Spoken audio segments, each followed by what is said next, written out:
بسم اللہ والحمد للہ والصلاة والسلام علی رسول اللہ اما بعد فاعوذ باللہ من الشیطان الرجیم بسم اللہ الرحمن الرحیم سبحان الذي اسرى بعبده ليلا من المسجد الحرام الى المسجد الاقصى الذي باركنا حوله لنريه من آیاتنا انه هو السمیع البصیر صدق اللہ العظیم۔ معزز سامعین، آج ہم 15ویں پارے کا خلاصہ عرض کریں گے۔ اللہ کریم مجھے حق بیان کرنے کی توفیق عطا فرمائے اور ہم سب کو قرآن مجید سمجھ کر عمل کرنے کی توفیق عطا فرمائے۔ یاد رکھیں 15ویں پارے کے آغاز میں سورہ بنی اسرائیل ہے، اس کے چند نام ہیں، ان میں سے ایک نام ہے سورہ سبحان۔ سبحان کا معنی ہوتا ہے پاک۔ اس سورت کو سورہ سبحان اس لیے کہتے ہیں کہ اس کا آغاز لفظ سبحان سے ہو رہا ہے، اس مناسبت سے اس کا نام سورہ سبحان رکھا گیا۔ اور اس سورت کا نام ایک ہے اسراء۔ اسراء کا معنی ہوتا ہے رات کو سیر کرانا، چونکہ اس سورت کے آغاز میں اللہ کریم نے اپنے محبوب علیہ السلام کی سیر کا تذکرہ فرمایا، جو کہ محبوب علیہ السلام نے مسجد حرام سے مسجد اقصی تک رات کے تھوڑے سے حصے میں فرمائی۔ اللہ نے یہ سیر آپ کو نشانیاں دکھانے کے لیے عطا فرمائی تھی۔ یہ واقعہ اسراء یا معراج جو ہے، اس کا تذکرہ ہوا، اس مناسبت سے اس سورت کو سورہ اسراء کہا جاتا ہے۔ اس سورت کا ایک نام سورہ بنی اسرائیل بھی ہے۔ اسرائیل یہ سریانی زبان کا لفظ ہے، اس کا معنی ہے عبداللہ۔ یہ حضرت یعقوب علیہ السلام کا لقب ہے، تو بنی اسرائیل کا معنی ہے اولاد یعقوب، کیونکہ اس سورت کے اندر حضرت یعقوب علیہ السلام کی اولاد کے عروج و زوال کے واقعے ذکر کیے گئے، جو باقی صورتوں میں اس طریقے سے نہیں ہیں۔ اس مناسبت سے اس سورت کا نام سورہ بنی اسرائیل رکھا گیا۔ اس طرح میں عرض کر چکا ہوں، اس کے آغاز میں اللہ کریم نے اپنے محبوب علیہ السلام کی سیر کا تذکرہ فرمایا، یعنی واقعہ معراج، جو کہ مسجد حرام سے مسجد اقصی تک حضور کی سیر ہوئی رات کے تھوڑے سے حصے میں، اس کا اس سورت کے آغاز میں ذکر ہے۔ باقی مسجد اقصی سے لامکان تک جو محبوب علیہ السلام نے سیر فرمائی، اس کا احادیث متواترہ مشہورہ کے اندر تذکرہ موجود ہے۔ اس سورت کے اندر اللہ کریم نے یہ بھی واضح فرمایا، ان احسنتم احسنتم لانفسکم، لوگو اگر تم بھلائی کرو گے تو اس کا فائدہ تمہیں کو ملے گا، اس کا ہمیں کوئی فائدہ نہیں۔ اللہ بے پرواہ ہے، غنی ہے، اس کو نہ تمہاری نمازوں کی ضرورت ہے، نہ روزے کی، نہ سحری افطاری کی، کسی چیز کی اس کو ضرورت نہیں۔ جتنا بھی تم نیکیاں کرتے ہو اس کا فائدہ تمہیں پہنچتا ہے، دنیا میں اللہ تعالیٰ تمہیں اس کا بدلہ عطا فرماتا ہے، اور آخرت میں بھی جنت کی صورت میں اللہ تعالیٰ تمہیں بدلہ عطا فرمائے گا۔ آگے فرمایا وَإِنْ أَسَأْتُمْ فَلَهَا، اگر تم برائی کرتے ہو تو ہمارا کچھ نہیں بگاڑ سکتے، اس کا نقصان اور اس کا وبال بھی تم پہ ہی پڑتا ہے۔ اس صورت کے اندر اللہ کریم نے ایک یہ چیز بھی ذکر فرمائی کہ انسان برائی کو بڑا جلدی طلب کرتا ہے، جس طرح وہ بھلائی جلدی سے طلب کرتا ہے، اس طرح برائی بھی بہت جلدی سے طلب کرتا ہے، اور انسان بڑا جلد باز ہے۔ اس کی صورت مفسرین کرام نے یہ لکھی ہے کہ انسان غصے میں آ کے اپنی اولاد کو کوستا ہے، جانوروں کو کوستا ہے، جس طرح آج بھی ہم غصے میں کہتے ہیں کہ تیرا ککھ نہ رہے، تو مر جائے، تو اس طریقے سے ہو جائے۔ تو اپنے بچوں کو کوسیں مت، ان کو بد دعائیں مت دیں۔ بعض اوقات قبولیت کے اوقات ہوتے ہیں، انسان کے منہ سے بات نکلتی ہے، وہ قبول ہو جاتی ہے، اور ویسا ہو جاتا ہے، پھر انسان پچھتاتا رہ جاتا ہے۔ اس لیے انسان کو برائی نہیں مانگنی چاہیے، ہمیشہ اچھائی کا ہی مطالبہ کرتے رہنا چاہیے۔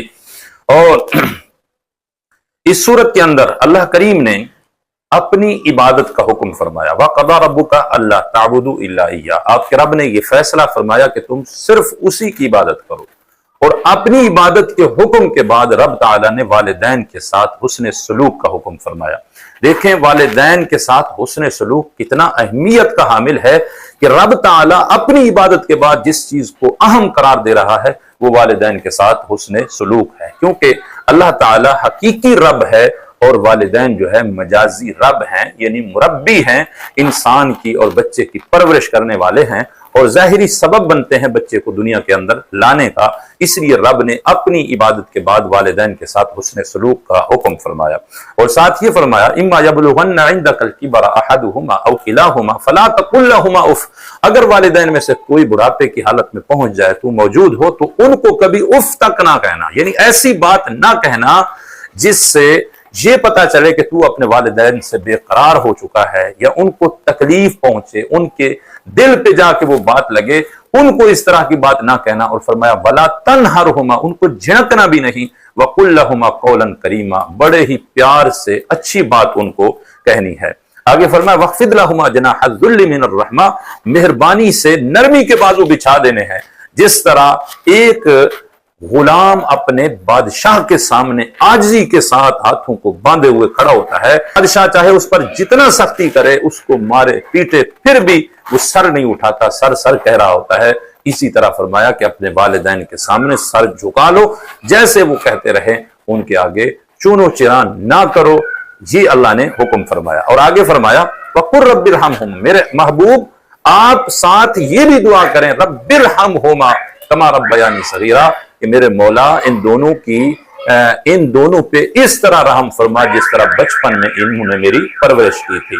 یعنی یہ سارا کچھ کرنے کے باوجود بھی تم اپنے والدین کا حق ادا نہیں کر سکو گے، پھر بھی تم نے یہ دعا کرنی ہے کہ میرے مالک میں ان کا حق نہیں ادا کر سکا، تو اپنی جناب سے ان پر رحم فرما، انہوں نے جو مجھ پہ احسان کیا اس کا بدلہ مولا تو عطا فرما۔ تو والدین کے فوت ہونے کے بعد بھی والدین کے حقوق باقی رہتے ہیں، وہ اس انداز میں کہ بچہ جو ہے اپنے والدین کے لیے دعائے مغفرت کرتا رہے اور ان کے لیے جنت کے حصول کی دعا کرتا رہے کہ اللہ کریم ان کو اپنی طرف سے مجھے جو پرورش کی تھی اس کا بدلہ عطا فرمائے۔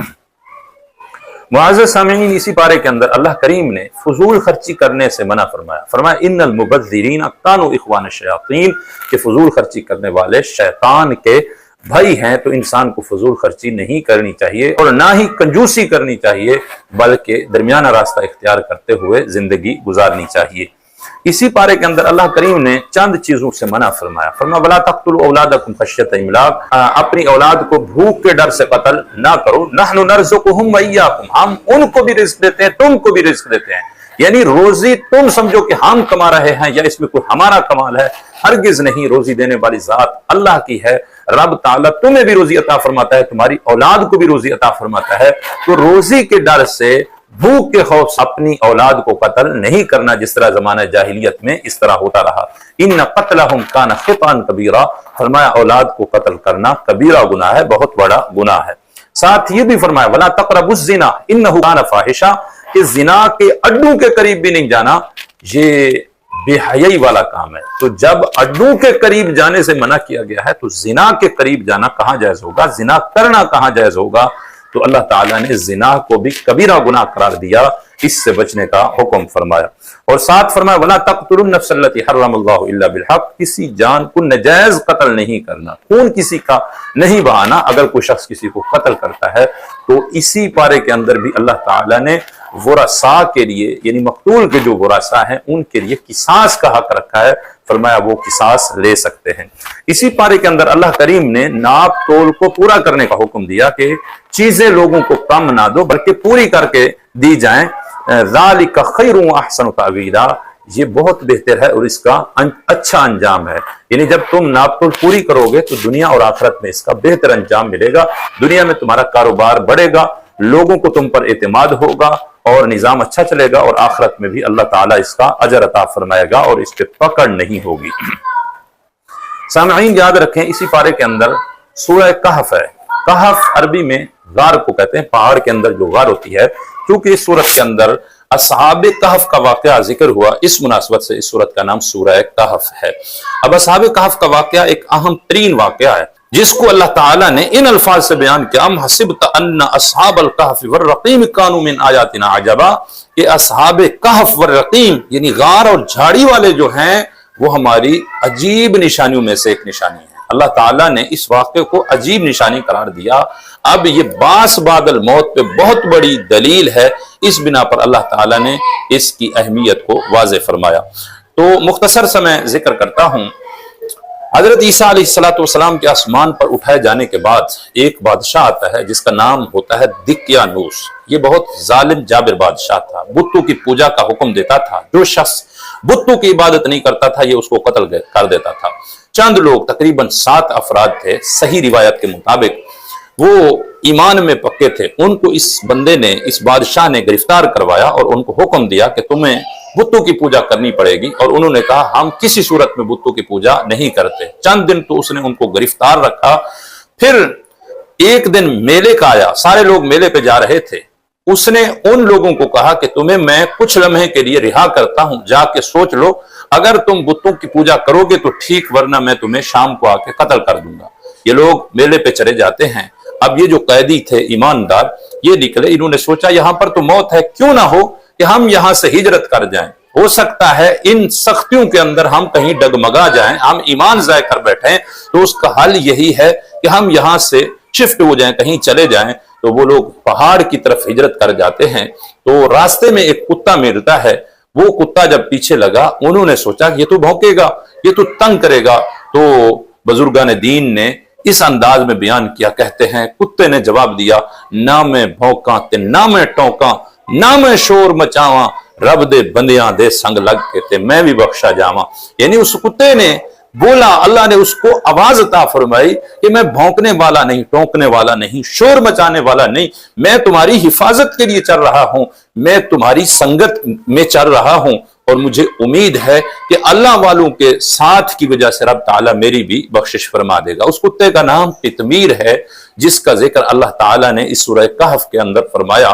تو یہ لوگ پہاڑ کے اندر ایک غار میں پناہ گزین ہوتے ہیں۔ بادشاہ کو پیچھے پتہ چل جاتا ہے کہ یہ لوگ یہاں پر چلے گئے۔ اس نے حکم فرمایا کہ جا کے ان کے ارد گرد دیوار دے دی جائے، اور یہ لوگ جا کے وہاں سوتے ہیں، اللہ ان کو پکی نیند سلا دیتا ہے۔ کئی سو سال تک یہ سوئے رہے۔ تو جب یہ اندر گئے تو بادشاہ کو پتہ چلا، اس نے کہا ایک دیوار دے دو، یہ یہیں مر جائیں، ان کے پاس کتنا راشن ہوگا، کھانے کا کتنا سامان ہوگا، چند دن گزاریں گے، تڑپتے ہوئے مر جائیں گے، یہی ان کی سزا ہوگی۔ تو ان کے اوپر دیوار دے دی گئی۔ جو دیوار دینے والا شخص تھا وہ ایماندار تھا، اس نے ایمان چھپایا ہوا تھا، اس نے ایک تختی کندہ کرائی، لکھی تختی، جس کو دیوار کے اندر فٹ کر دیا۔ اس تختی کے اوپر اس نے اصحاب کہف کے نام رقم کیے، لکھ دیے نام اور تاریخ لکھ دی، اور بتایا کہ یہ ہم اس لیے لکھ رہے ہیں تاکہ کبھی اگر ان کا معاملہ کسی پہ منکشف ہوتا ہے، کوئی شخص یہاں پر آتا ہے، تو اسے پتہ چل سکے کہ یہاں پر یہ جو لوگ دفن ہوئے یہ کس وجہ سے آئے تھے، ان کی حقیقت کیا تھی۔ تو اللہ نے ان لوگوں کو سلا دیا۔ 309 سال وہ وہیں رہے۔ 309 سال کے بعد سلطنتیں بدلتی رہی اور بادشاہ بدلتے رہے۔ عرصہ دراز گزرنے کے بعد ایک بادشاہ آتا ہے جس کا نام بیدروس تھا، وہ مومن تھا۔ اس نے اسلامی نظام قائم کیا، اسلامی علامتیں، شعائر اس نے لگا دیے، ہر طرف اسلام کے جھنڈے لگ گئے۔ اب اس کے دور کے اندر فرقے پیدا ہو گئے۔ ایک فرقہ ایسا ہوا جو باس بعد الموت کا انکار کرتا تھا، یعنی مرنے کے بعد وہ کہتے تھے کہ اٹھنا نہیں، جب مر جائیں گے تو پھر معاملہ ختم ہو جائے گا۔ یہ اس کا نظریہ تھا۔ بادشاہ پریشان ہوا، اللہ کی بارگاہ میں اس نے دعا کی کہ مولا کوئی ایسی نشانی دکھا دے جس سے پتہ چل سکے کہ مرنے کے بعد دوبارہ زندگی ملے گی۔ تو اس کی دعا اللہ تعالیٰ نے قبول فرمائی۔ یہ لوگ زندہ ہوتے ہیں، یہ اٹھتے ہیں، تر و تازگی ہے ان کے اوپر، جوانی تھی، صحت مند تھے۔ انہوں نے ایک شخص کو کہا کہ جاؤ ہمارے لیے کھانا لے کے آؤ۔ اس کو سکے پیش کیے تو وہ سکے لے کے جاتا ہے، اور اس کو کہہ دیتے ہیں کہ خیال کرنا کہیں ہمیں پکڑوا نہ دینا۔ ان کا خیال یہ تھا کہ کل ہم آئے تھے، سوئے تھے، بس ایک دن یا دن کا کچھ حصہ گزرا ہے، ہم ابھی اٹھے ہیں، بھوک لگی ہوئی ہے، کھانا کھاتے ہیں۔ تو باہر کیف انہوں نے ایک شخص کو بھیجا جس کا نام یملیخہ تھا، جاؤ روٹیاں لے کے آؤ، قریب کے تندور سے جا کے روٹیاں لینا۔ یہ شخص جاتا ہے، ماحول کچھ عجیب و غریب اس کو نظر آ رہا تھا، لیکن یہ جاتا ہے تندور والے کے پاس، جاتا ہے، سکے پیش کر کے کہتا ہے کہ روٹیاں دے دو۔ اب وہ جب سکے دیکھتا ہے وہ حیران ہوتا ہے کہ اس جیسے تو سکے ہے نہیں، اس جیسے پیسے روئے زمین پہ اس وقت نہیں ہے، 309 سال پہلے کی یہ کرنسی ہے، یہ ابھی پیش کر رہا ہے۔ اس نے یہ سمجھا کہ اس کے پاس کچھ شاید پرانا خزانہ ہاتھ لگ گیا ہے۔ اس نے اس کو پکڑا، اس سے پوچھا کہ بھائی یہ پیسے کہاں سے لائے ہو؟ اس نے کہا یہ میرے ہیں، کہاں سے لایا ہوں؟ تو اس نے حاکم وقت کے حوالے کیا کہ اس شخص کے پاس کوئی پرانا خزانہ ہے، قدیمی خزانہ ہے، اس کے ہاتھ میں لگ گیا ہے۔ تو وہ جب اس کو گرفتار کر کے لے جاتے ہیں، اس سے پوچھتے ہیں، وہ کہتے ہیں نہیں جی میرا اپنا ہے، میں نے کہیں سے نہیں اٹھایا۔ وہ کہتے ہیں کہ یہ 309 سال پہلے کا ہے، ہم بوڑھے ہو چکے ہیں، تو جوان ہے، ہم نے اپنی زندگی میں یہ پیسے نہیں دیکھے، صدیاں پہلے یہ پیسے تھے، تو آج اٹھا کے کہتا ہے کہ یہ میرے پیسے ہیں، کہاں سے تیرے پاس آ گئے؟ تو وہ بندہ جب پریشان ہوا، اس نے کہا کہ یار میں کچھ باتیں تم سے پوچھتا ہوں، مجھے بتاؤ، جھوٹ نہیں بولنا۔ انہوں نے کہا بتائیں، آپ پوچھیں۔ تو اس نے کہا یہ بتاؤ دقیانوس بادشاہ کا کیا حال ہے، وہ کہاں ہے؟ انہوں نے کہا اس کا نام و نشان نہیں، اس کا نام تک مٹ گیا۔ ایک کافر بادشاہ تھا جو 300 سال پہلے تھا، اب تو ختم ہو چکا ہے، سلطنتیں بدل چکی ہیں، اسلامی نظام ہے، یہاں پر اسلام قائم ہو چکا ہے۔ اب اس کو تسلی ہوئی اور اس کو پتا چلا کہ اللہ کی قدرت کا کوئی کرشمہ ہوا ہے کہ ہم 309 سال کے بعد زندہ ہوئے پڑے ہیں۔ تو اس نے پھر بتایا کہ کل کی بات ہے، ہم اس کے ڈر سے ایمان بچانے کے لیے اس غار کے اندر گئے تھے، میرے ساتھی میرے ساتھ ہیں، وہ وہاں پر موجود ہیں، میرے ساتھ چلو میں آپ کو دکھاتا ہوں۔ وہ سارے پھر لوگ چلتے ہیں، جا کے دیکھا اصحاب کہف یعنی اس غار والے وہاں پر غار کے اندر موجود تھے۔ انہوں نے ان سے جا کے بات کی، جب یہ آ رہے تھے تو اصحاب کہف کو ڈر لگ گیا، شاید حکومت کے ہاتھ میں ہمارا بندہ لگ گیا ہے، وہ پکڑا گیا ہے اور فوجی آ رہے ہیں ہمیں پکڑنے کے لیے، وہ ڈر گئے۔ تو جب وہ لوگ آتے ہیں، انہوں نے سلام کیا، انہوں نے کہا پریشان ہونے کی ضرورت نہیں ہے، ہم آپ کے خیر خواہ ہیں، کوئی معاملہ نہیں ایسا۔ تو جب گفتگو ہوئی پھر کیا ہے، ساتھ دیوار کے اندر تختی دیکھی، اس تختی کے اوپر ان ساتوں کے نام لکھے ہوئے تھے، اور لکھنے والے نے لکھا کہ ہم نے صرف اس لیے تختی لگائی تاکہ کل اگر کسی پہ یہ معاملہ منکشف ہوتا ہے تو ان کو پتہ چل سکے کہ یہ لوگ کون ہیں۔